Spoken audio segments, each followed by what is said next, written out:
welcome to visit BirdLife South Africa stand, and one of our main responsibilities that the Albatross Task Force deals with is trying to prevent fisheries from catching seabirds. And one of the main fisheries in South Africa that catches seabirds is the longline fishery, which mainly targets tuna and swordfish. And they catch them on these lines that has a hook at the end, and on each hook they bait it with a proper piece of fish or squid. This is obviously just a demo.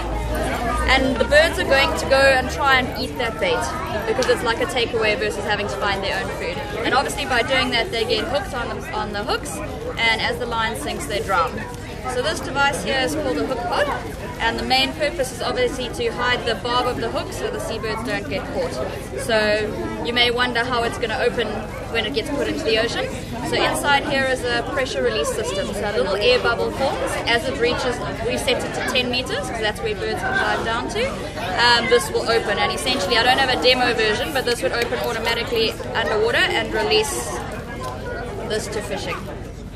So that's how the Hookpod works. Okay. And it can be reusable because all the fishermen do is close it again, rebait their hook, and reload it in.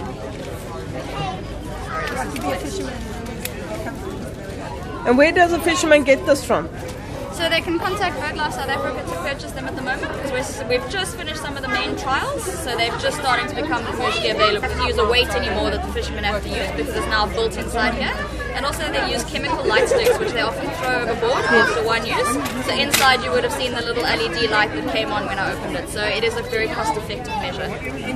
And how many would they need per line? So they need one per hook, and in South Africa they're setting on average about 1,500 hooks a line, or a night. Yeah. Thank you.